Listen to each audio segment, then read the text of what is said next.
Welcome to The Point of View. This is your favorite current affairs show on television. Here on The Point of View, we pick the right topics, get the right guests, and ask them the relevant questions on issues that matter to you. We have a 2-in-1 show for you tonight. On the first part of the show, we're going to find out whether this is the best time to re-broach the subject of mode of selection of MMDCEs. There's a big lecture tomorrow, followed by a discussion. We'll be speaking to the main speaker on his ideas about what we've learned from the current nomination process, what the views of the main political parties are on this very important subject, and a sneak preview of what he'll be speaking about tomorrow. Later on, we'll be having a debate from a parliamentary perspective. So fuel prices have gone up again.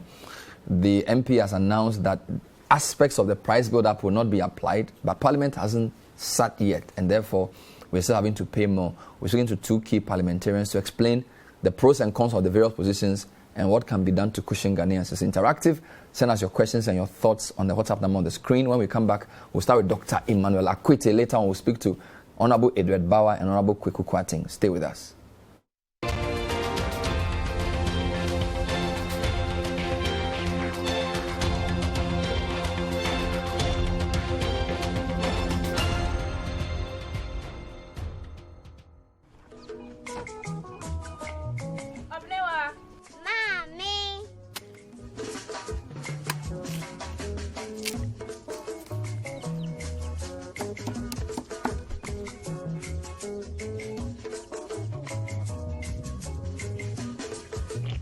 Mama Josie.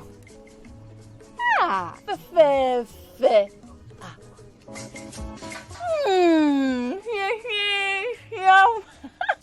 Different era, better result. Time has changed and time has brought Kel Chocolate Toothpaste, healthy gums, anti-cavity, fresher breath, and it whitens teeth.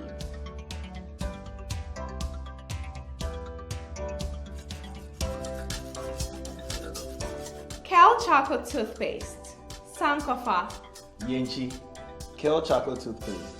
Happy smile.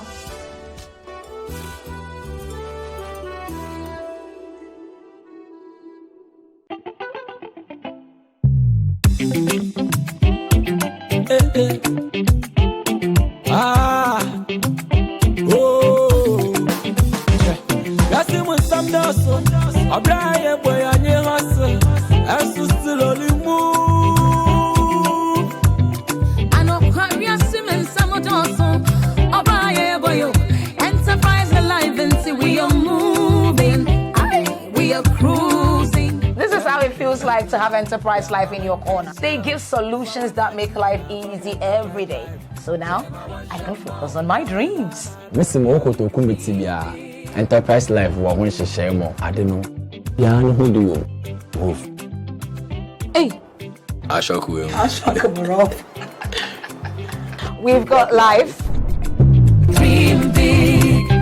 Go on, dream big with us. Dream big with us. Enterprise, your advantage.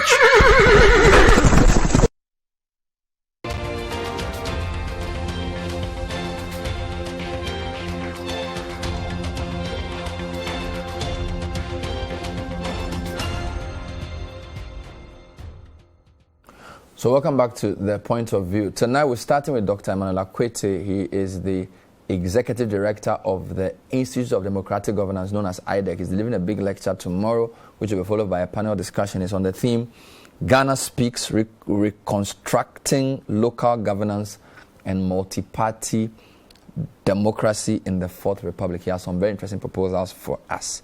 But let's talk about local governance briefly. Doc, thanks for joining us on the show. Good evening. Good evening, Charlie. You look too smart. I wish I dressed.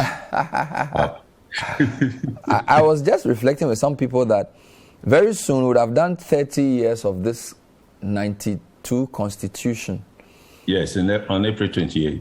And some people think that this democracy thing, where is it going?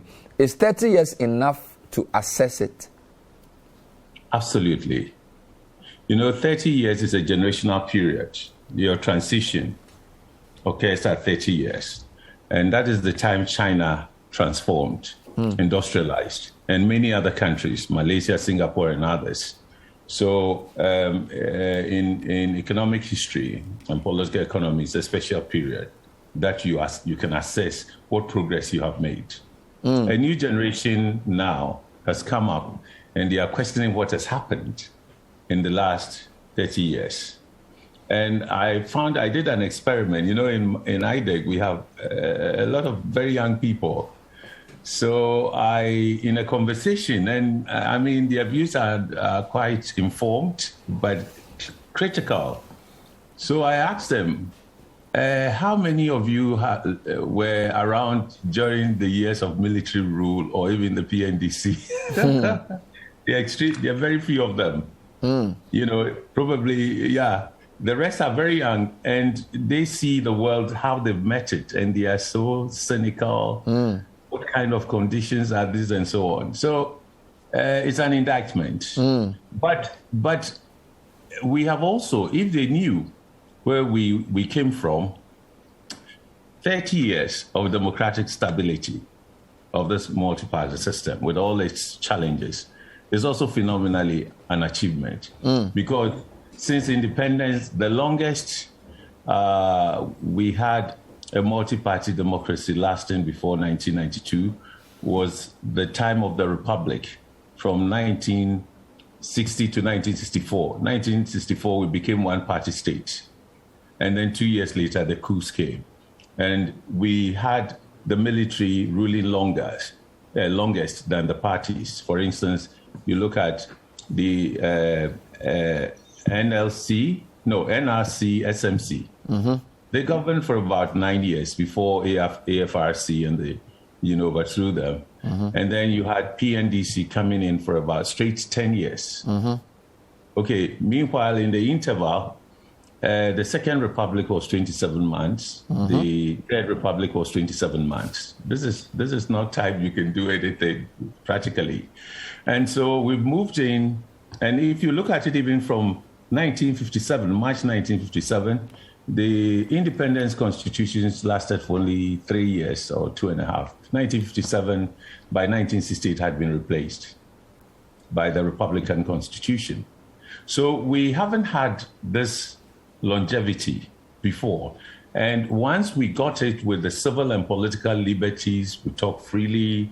If you've lived under military rule, you know that you can't talk freely. You can disappear. You can be arrested. You can be stopped. You can't drive at night. Decisions can be made any time because with the exception of the judiciary, executive and legislative power was in the hands of the governing councils, usually the military and PNDC and so on. And decisions can be made like this, So if you compare that to what we live in now, the institutions are there. You can appeal, you can challenge 24 hours.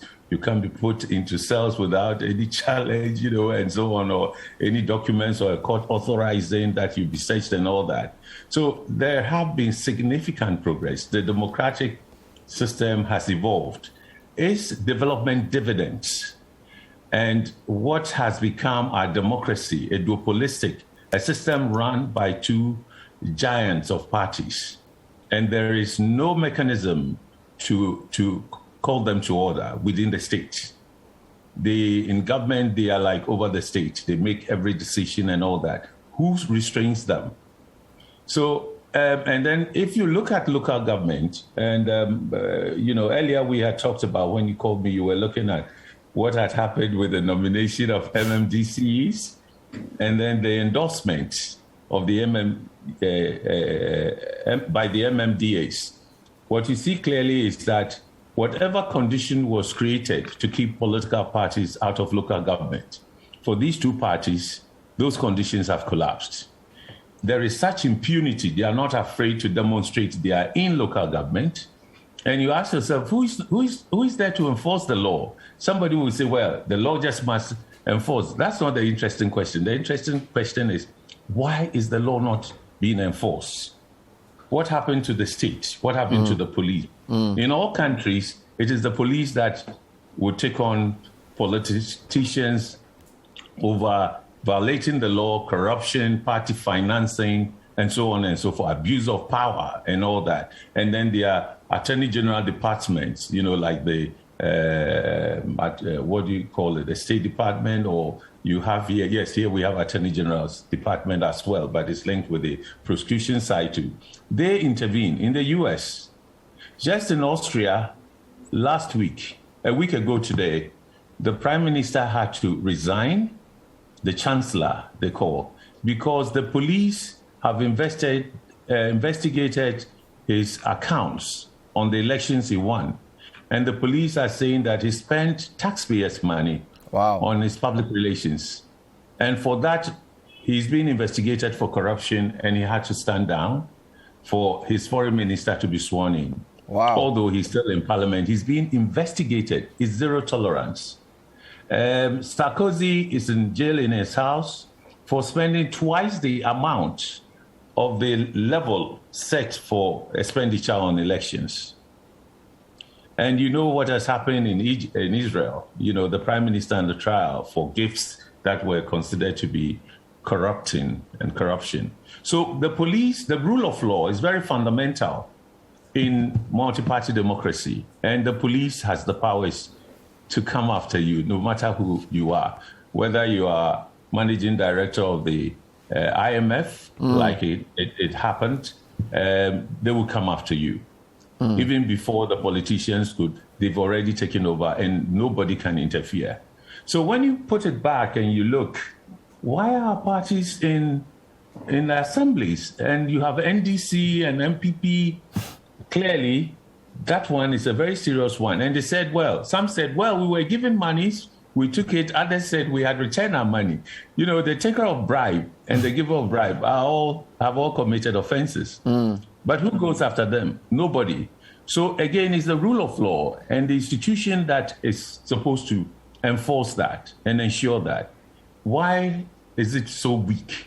Why is it collapsed? And so on. So we have to ask ourselves these questions. But if, as the system was set up, the conditions created for parties not to operate in has collapsed, it's not a joke that you get up and say, we should do more elections. When of the chief executives this time, when you know that since 1992 and earlier, from 1998, every chief executive, particularly in 1992, because I can talk about the political parties, every chief executive is appointed by the governing party and the president, because the consensus of the time, the transition occurred, was that Parliament, you can share power, but not in the executive arm of government.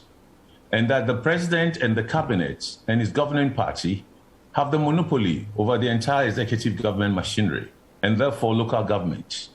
So MMDCs who are saying don't elect parties and so on, they are party members who were appointed by their parties. That's the fact. So let me get something straight. The local governance system is a very critical part of the governance structure in a democracy. Absolutely. That's where you deliver development. Fair enough. And public service. The question then becomes, looking at our recent experience over the past 28 years, 29 years, and what we are seeing within this first 9 or so months of this government in terms of the seeming delay in the appointments and some of what we are seeing with the nomination process, is it time to broach the question of the mode of selection again? I think the mode of selection, the bigger question is, can we continue with a flawed system, a system that has been breached so fundamentally? And is it just a question of nomination? Look at the nomination and the criteria on which MMDCs were appointed.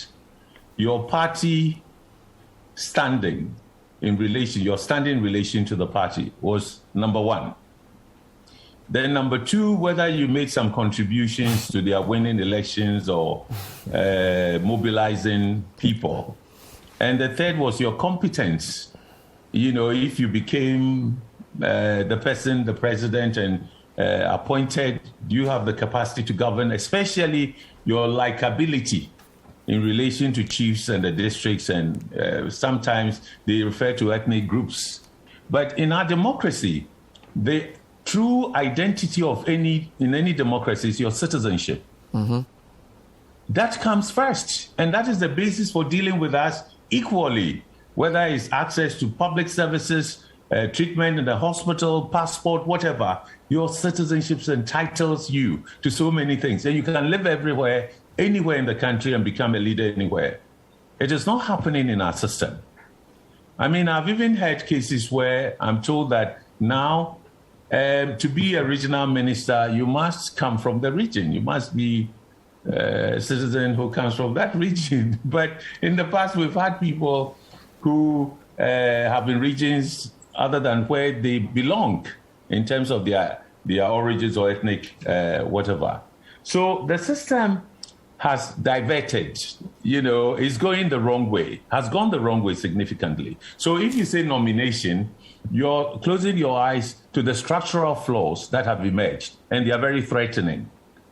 They are seriously threatening. So you ask yourself, for instance, now that we know clearly that the president said before he introduced this, when he came to power in 2017, he complained in some of the meetings he had with various non-state actors about the pressure from patrons and others on the nomination, which made it difficult for an objective assessment of the competencies required to deliver. And then he also saw that, he said the institutions were weak, the civil service and so on. And there too, he saw there was the pressure from other people in the party, financiers and so on. He didn't categorize them that way, but you see clearly. And he said it was important to change the system, and everybody wondered and so on. So for me, when I saw he had introduced the system, he delayed because he said he was not going to appoint and wanted a thorough screening. But he also wanted the party to be in charge, much more than maybe individuals with a certain clout and power, and this is my candidate, and so on and so forth. And it took 9 months.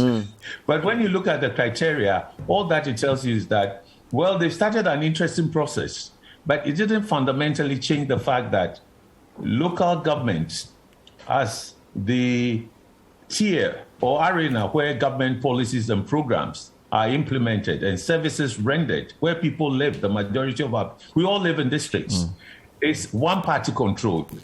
Let's disabuse our minds of anything that says the parties are not in local government. It is not true. So let me get this. Are you sensing that this may be the right time to go back to the issue of voting based on some of the comments the president has made? I think he made a comment today, and also looking at what the CRC proposed. Really? And what I didn't hear that. Oh, yes, he did. I think he hinted that the subject will be brought back again. In one of his rounds today, he did hint that, I don't have the exact quote, but he hinted that the issue will be brought back again. So is this something that you will be talking about tomorrow? And what sense do you get from the other political parties, whether they'll be interested in supporting this as against what happened the first time he brought this up? Actually, we have a historic opportunity also to bring reforms that would change the system and cure it of the ailments that are threatening its collapse. The president, when he canceled the referendum, said if he's mandated, given the second chance, he would pursue it. And what you see, both NPP and NDC in their manifestos put up local government strongly. NPP, they stated three things. You recall that when the president canceled the referendum, he also withdrew the bill on the election of MMDCs, because for him, they go together. He says that when you read SONA 2018, the State of the Nation address, he said he wanted political parties to participate in local government in order to clear the impediments, remove the impediments to electing MMDCs. So you've seen a clear sign of one of the impediments. And if you read some of his speeches in 2014, 2015, he speaks clearly that it's a sham. The parties are involved. And it is important to put the conditions there for them to operate so that there will be rule of law and they can be dealt with. And then he goes on to say he wants to devolve more power and resources to the regions, districts, and communities, local communities. So it's a huge agenda. Now, when you look at NDC, yes, election of MMDCs. And then it has a position that shifts on the election with parties. At the time the referendum was cancelled before, it supported the election of the participation of political parties, but based on reforms before that happens. And then thirdly, it also said that, look, it was going to pull out because it thought the preparations that would bring about the cleanup of the system, the reforms that would change everything, had not been handled well. However, it also placed preconditions and said, look, if you would cancel the referendum and reset the agenda and start the process all over, we will support it. Now, we've gone through elections. I'm not sure whether they will reiterate that point, but they haven't withdrawn it. And it's in their press statement of November 12th. You find it in the last section, the sort of things that have to be done. But on devolution, this time in their manifesto, they've made reference to the CRC report and recommendations without specifying exactly which one. But what is not in the CRC is a very important work. And I think for a long time to come, every reform you want to do, and that would involve constitutional amendment, the CRC is what you use. Report is what you refer to. Yes, it's like a Bible, in quotation, just to give a sense of what it is. So it's fundamental work. But what the president has done is that the article he's mentioned, which is 55.3, is not in CRC. That is the only difference. Otherwise, there are complementarities. The institutions you want to handle, National Development Plan, it's in CRC. Even I the see. Police and all that. No problem. So Yes. just to clarify, so what will you be hoping to do tomorrow? Are you going to sort of recalibrate the issues again? Are you going to reopen the debate? What are you going to be doing? We are in a historic situation that the two giants themselves want to reform local government. Okay. And that kind of reform in a democratic system, and also giving the threshold, the formula for doing it, and so on, requires that a durable consensus occurs between the two. They agree, but also all stakeholders. That is the challenge. So what we are doing tomorrow is to tell people that in as much as we are seeing things that we do not like about the party's behavior and so on, there is also opportunity to reform the system. And that if we decide, for instance, that the best reform we should go forward with, as the CDD Ghana recent survey shows, that 76% of about 74 people they polled said they want to elect without parties. Okay, and those who wanted to elect with parties, about 20% and so on. So you ask yourself, so can we deal with all these problems we're seeing? Corruption, the parties, the vote buying, the parties are in the assemblies when they shouldn't be there. If we elected MMDCs, which already is a party-held position, will that clean the system? Will that bring about the reforms and the changes that we need? I'm afraid we are not going to go far with it. It might complicate the problem. Then the second question is, but can we allow the parties just to come in? So there's a misinterpretation of Article 55.3. People think when it says we've prohibited parties from participating in assembly elections, all you have to do is you amend the constitution, and the next day they are jumping into elections and becoming assembly members. No, far from it. The conditions that were created for local government was one that said parties would not operate. All right. And then the parties have violated it. So if the parties are going to operate now, or we went to them, we have to create the enabling, the right conditions. And that will lead to a whole lot of changes. The rule of law would have to be put at the center and many others. And that's what we want to draw attention to people, that within this mandate period, if they would listen to the debates clearly and read, and also ask more questions about what changes, and they would contribute to it, within 2 years, probably, or the end of the month, you could see some significant reforms. Fantastic. But you need consensus on that. We hope that process succeeds. Thank you. We'll be following tomorrow. It's the Ghana Speaks lecture that he will be addressing It's happening at IDEG at 5 p.m. and it's on the theme Reconstructing Local Governance. A lot of these things will be discussed there. He's the main speaker. I'll be there as well as the moderator. Some of the speakers are Professor Kofi Koshiga, who's a former Dean of the School of Law, Nanaya Achimpim Jantua, General Secretary of CPP, Mr. Kwesi Jonah, Senior Research Fellow at IDEG, and Ms. Hamidu Harrison, Abantu for Development. So you catch that. It will be streaming on City TV's Facebook page. When we come back, we'll talk about fuel prices. So there's another window of increase. The NPA had announced that they were going to scrap the price stabilization and recovery levy of 16% in the price build-up. Now we're told if Parliament doesn't, it can't happen. I have a member of the very critical committee in Parliament in studio, and another will join us via phone to talk about what is realistically possible between now and when Parliament goes back, and whether Parliament will actually approve of this. Stay with us.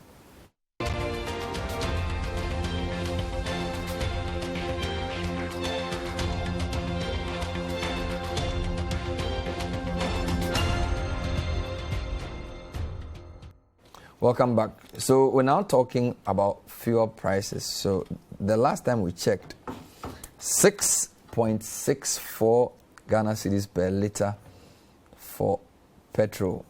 And we are yet to get into the second pricing window. The MPA announced this week that there was, in fact, it was 11th October, that the President had approved the removal of the price stabilization and recovery levy on petrol, diesel, and LPG for 2 months. Okay. And now we're also told that Parliament needs to give the MPA the all clear to remove the levy, hence the increase we're seeing. So let's come to Edward Bauer. He's the MP for Bongo. He's also a member of the Mines and Energy Committee. Mr. Bauer, thanks for joining us. Thanks for having me, Bernard. So you guys are on recess, and initially we thought that with where the prices had gotten to, just an announcement from MPA could help us get some reprieve. But now we are being told you guys have to come back to the House before you can even apply that. Are you minded to say you want to go back earlier, since you are so concerned about Ghanaians? Because in fact today the NDC held a press conference and said Ghanaians are suffering.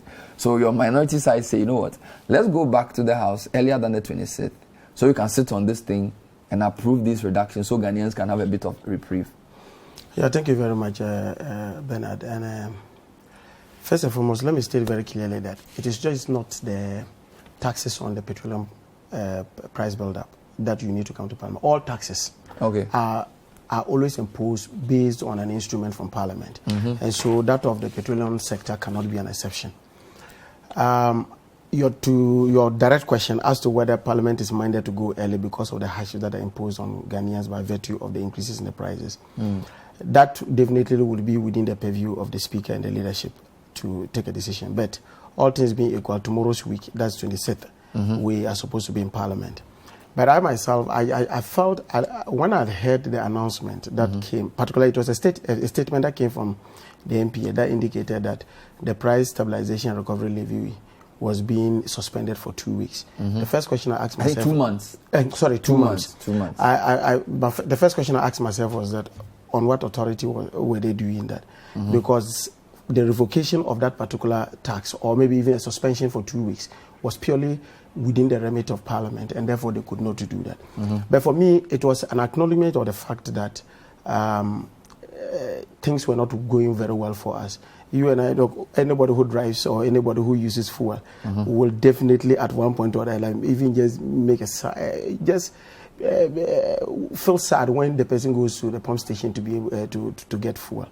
So that is something that is key. But the NDC, and because you mentioned the NDC in this in your questioning, the NDC, and for that matter, many Ghanaians think that there are other opportunities for us. If we, assuming that on the 26th of October, if we were to go to the House and the government was coming to ask for revocation or maybe suspension of some taxes, we felt that the price stabilization and recovery levy alone is not enough.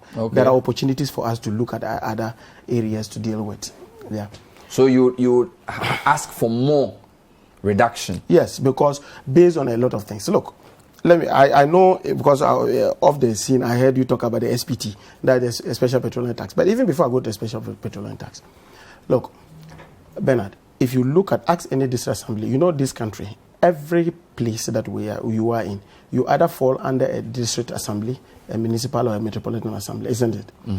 Now you have a situation where all district assemblies common fund that is released to these districts. If you look at the descriptive note that accompanies these funds, there's always a portion that is a deduction of money for sanitation and fumigation. So it's there. So all the assemblies pay, and they pay it from central. So it is deducted as source. Now in the last tax review of the petroleum prices, petroleum taxes, you recall that an element was added to it. That's a sanitation and then pollution tax. The question you will ask yourself is that if Ghanaians, through the assemblies, are already paying for sanitation and fumigation, what basis do we have in introducing yet another tax of about 20 pesos per liter of diesel and petrol to take care of sanitation? Is it the case that within this particular period where we have challenges, the state can see this as a responsibility to say, look, we are already taxing these people through the DACF, and that we take this off? That's one aspect. The other point that we need to talk, of course, let me go to the SPT before I come to the energy sector design. The SPT, you need to know the historical basis under which the SPT, that's the Special Petroleum Tax, was introduced.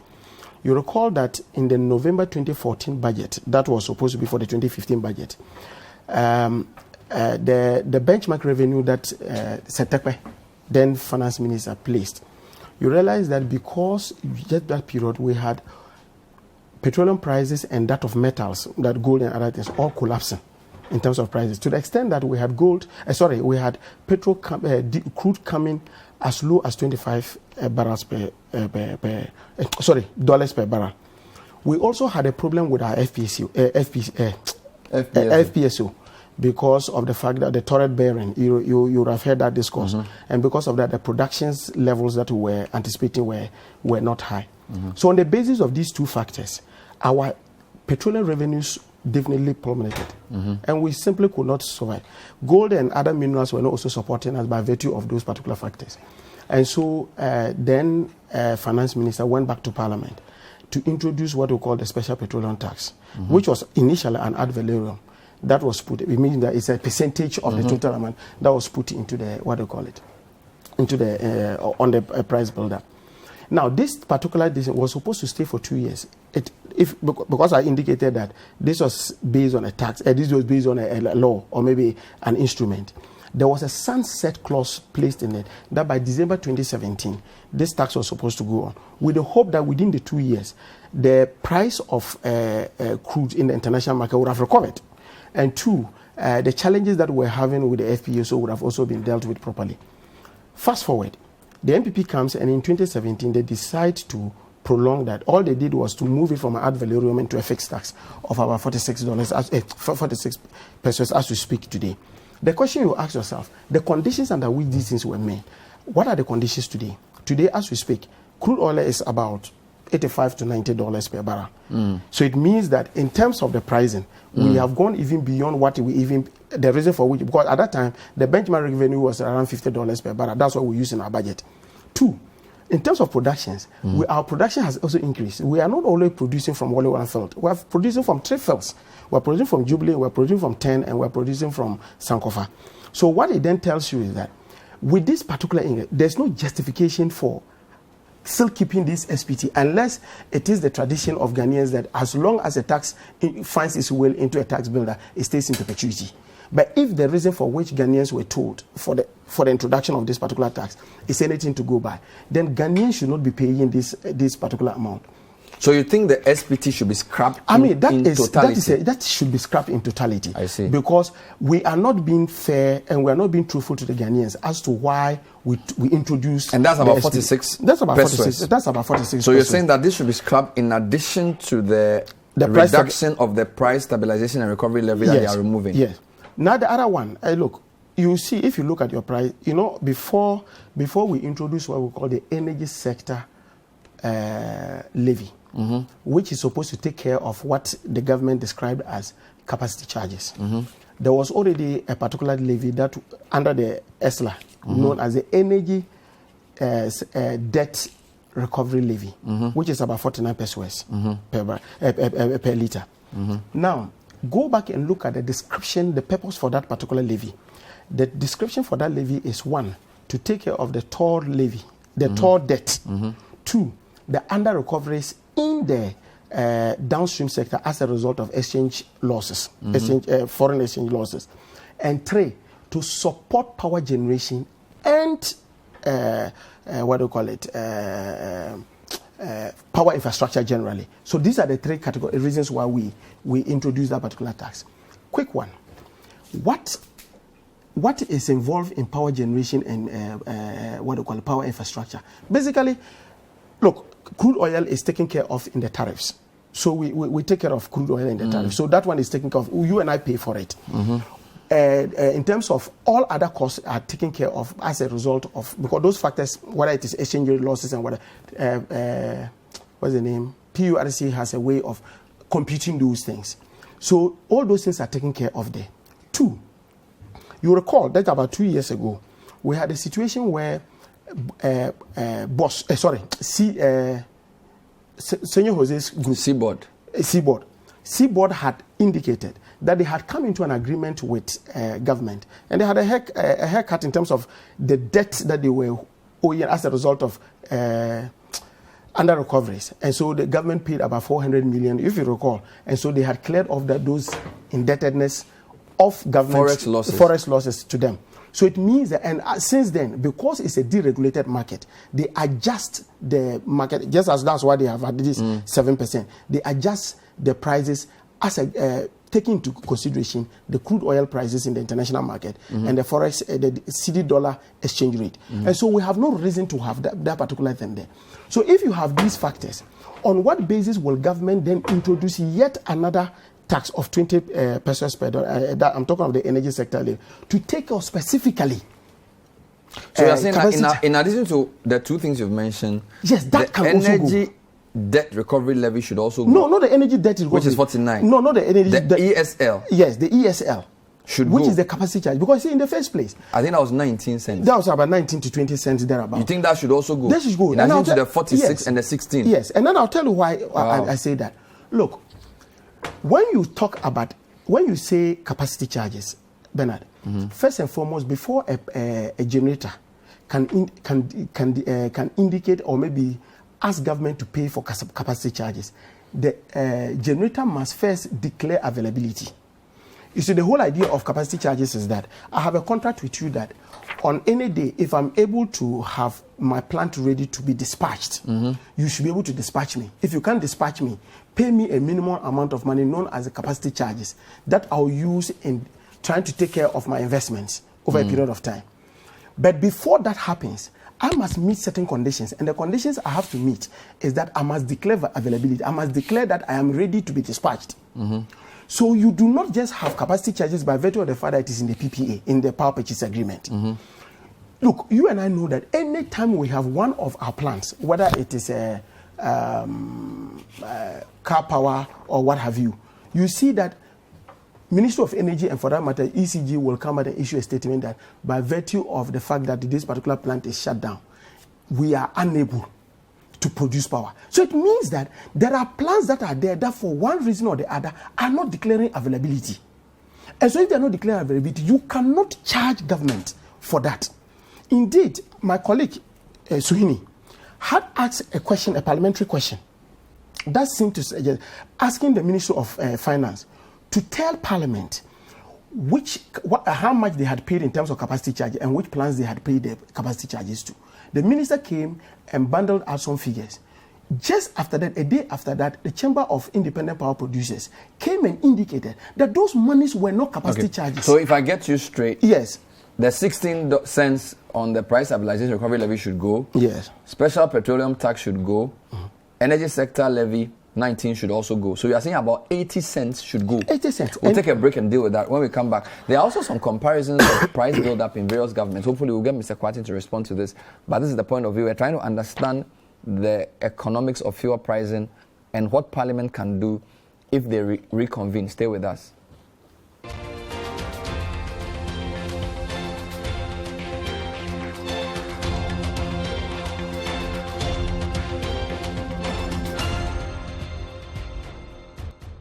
Welcome back to The Point of View. Tonight we started by talking about whether it was time to vote for MMDCs or not with Dr. Akwete. Now we have Edward Bauer, MP for Bongo, member of the Parliamentary Committee on Mines and Energy, also speaking to us. We were hoping to get Kweku Kwarteng to speak to. For some reason we cannot reach him tonight, but we'll still have a debate. So you are proposing that apart from the 16 cents reduction that they would bring when Parliament reconvenes next week, they should scrap the special petroleum tax.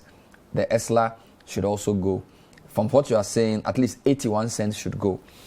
Now, some people will say, well, that's nice, but because you're in opposition, it's easy for you to say this. I wanted to show you the price build-up for the various governments, because this has been political, right? Kufuor left power in January. Okay, when in the first month of Kufuor's last year, it was 1.027 cedis per liter. All right, so that's Kufuor. Now, I'm giving you just the first month of each government. So, Mills Mahama, 2009 January, it actually came down, 0.82. January 2010 went up to 1.16. January 2011, 1.16 as well. January 2012, 1.75 cedis per liter. Okay, so that's John Mahama. And you can see, okay, Mills. So there's 50% increase from the previous year. Okay. Now come to Mahama in full government. 1.708 January 20, and this is all MPA figures. 1.708. January 2014, 2.19. 2015, 3.05. And then January 2016, 3.67. So if you take from January 2013 to 2016, it's like double, 1.7 to 3.6.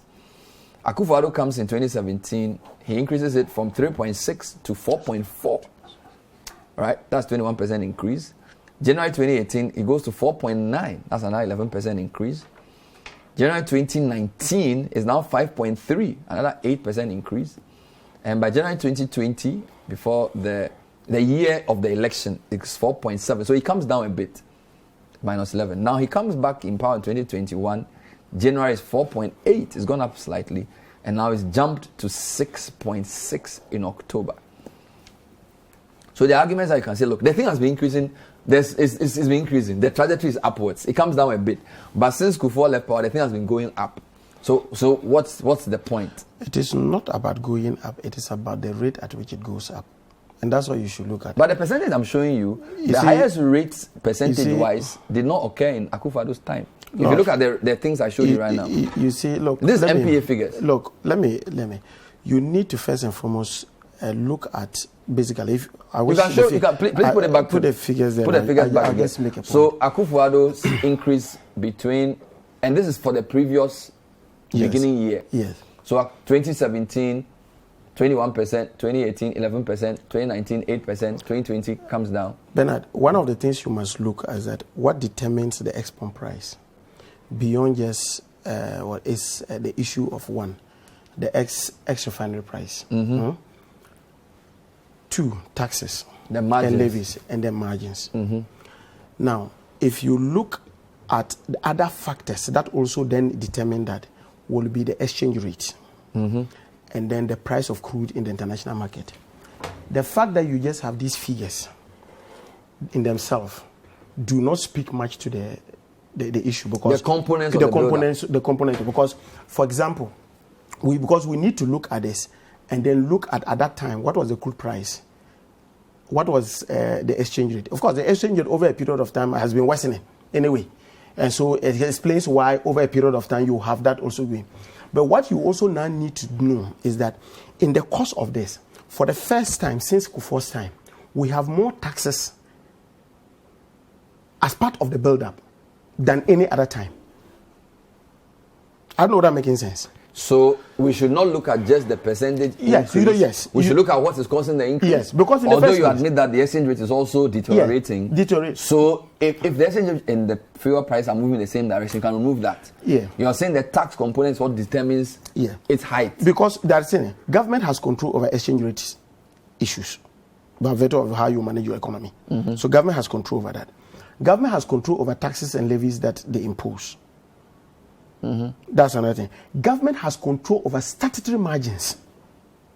Not distribution margins, but statutory margins, like the boss margin and what have you. They have control over these ones.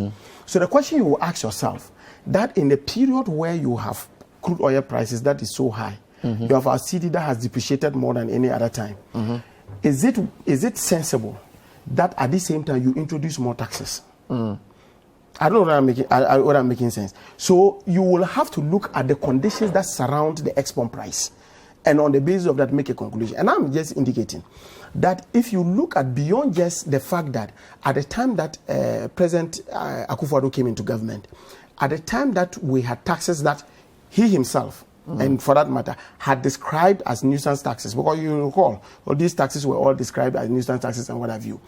Not only did he, in some of those taxes, increase the tenure of the taxes. That's the SPT is an example of it. Even though that. The other thing he also did was the increase in terms of even the values of those things. For example, if you look at the fuel marking scheme, the levy has been increased from 3 to 5. You have the boss margin has been increased from somewhere 3 to 9.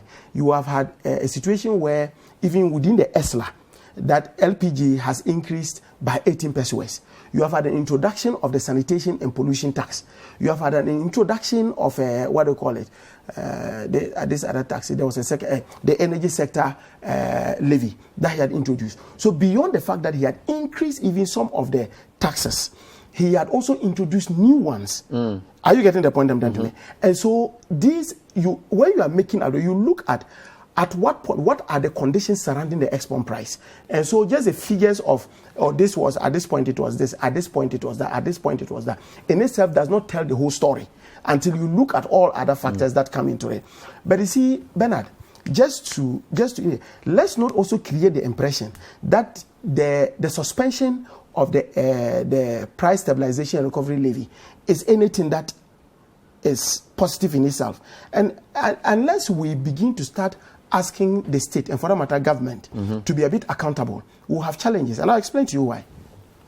The introduction of this price stabilization and recovery levy has been put in the price build-up as Ghanaians that, look, we are paying this thing. That money is not for government to use for any other activity. We are paying this by virtue of the fact that the price of crude, petroleum product is so volatile. We are paying this amount of money as an insurance that any time that we have a situation where there is an increase in crude oil prices or other things like that we are experiencing, apply this figure as a subsidy in maintaining petroleum product prices, so that there's some level of predictability for businesses to be able to plan and for homes to be able to run their families. And so for government to indicate as if we are suspending, it's not enough. You should be telling us the amount we have accumulated over the period. And indeed, by our own calculation, we are talking of almost $1 billion that we have applied. How are we applying this figure? There must be some level of transparency and accountability even in the application of the so you won't credit government for the 16 pesos and 14 pesos respectively will gain from this announcement? Because it is not enough. I see, but you would still vote for it. Oh, no, obviously, for the suspension of it, I am going to vote for it. And that's why I indicated. And I believe that... What if they don't do anything about the SPT? If they come up with only the petrol price recovery levy and say we are going to reduce 16, they don't touch the SPT, they don't touch the ESL. I believe that we will make those proposals as part of this as part of the amendments to whatever suggestions they will be bringing to Parliament. Because obviously they will be coming there to amend and suspend this between this period and that period. And the moment you bring the document to Parliament, the law then the document then becomes the property of Parliament, and Parliament can make those suggestions. And I believe that a lot of MPs, and I'll be surprised if even the majority side will kick against a situation where we would say that look, government has indicated to all of us that we are in hard times, isn't it? We are talking about COVID crisis. The pandemic has visited on us economic hardships, even though I believe that beyond just the pandemic, also our economic choices in itself has been part of the contributing factors for our state. Because of these things, it is only fair that the state must be seen to be intervening in our lives. at this particular time, because this is the time we need them. I've heard people who indicate that look, that for example, the OMC should also do something. They should also do something to be able to support the cost as fuel prices are increasing. Look, if you look at just taxes and levies and the margins, that's statutory margins alone, if you combine it, if you just take the two, it's about 2 cedis 51 pesos on the price build-up. The margins, that's the distribution margins, that is for the retailers, for the OMCs, and then the one that we use for LPG administration and what have you. If you take that one, it's just about 35 pesos. Are you getting the point? Yeah. So if you want to see somebody who will be sacrificing, it's the state that must be seen to be sacrificing, or else businesses in themselves will collapse. So the taxes have to go. Yes, not necessarily the margins. Not necessarily the margins. Because the taxes have the largest component of the They have the largest component. But if you look at the margins, the statutory margin is just about 61 pesos. If you look at the total, it's just about 61 pesos. So actually, where we must start looking at the taxes. And government must be seen to be saying that, look, in the face of all that we have found ourselves in, like, are there certain areas that we can cut in terms of our public expenditure? So what we know is that the ex-refinery is 54% of the tax of the whole price. Yes. Taxes are 29%, distribution costs are 17%. So if there's anywhere we can get relief, is the 29% in taxes. Okay. Yes. So next week you are going back to Parliament. Yes. I see. Will you be able to do a private members bill to ask for these additional tax reductions, assuming the Minister of Energy does not? Unfortunately, the law indicates that anything that you, in terms of private members bill, must not have a repercussion on the public purse. I see. So, because this has to do with taxes. You cannot come up with it is when government brings them, then you can then make suggestions to it, but you cannot introduce a private members bill on this. Thank you for talking to us. Honorable Edward Bauer, he's a member of Parliament for Bongo constituency, a member of the Parliamentary Mines and Energy Committee. On the 26th, which is probably a week and a few days, they'll be going back to the House to consider the proposed reduction. He says he will argue for other taxes to be slashed, including the social petroleum tax, which he says has Levy's purpose, and then the ESLA, which he also says can be removed. We wanted to have Kweku Kwati. We had agreed to speak to him, but we could not reach him during the program. Earlier on, we had Dr. Emmanuel Akwete, who tomorrow is addressing an important forum on proposals to make our democracy work ahead of the 30 years of the 1992 Constitution. Thank you for watching. Hope you've enjoyed it. My name is Bernard Avle. Stay tuned for the City Business Dashboard next on City TV. We'll see you next time. Bye-bye.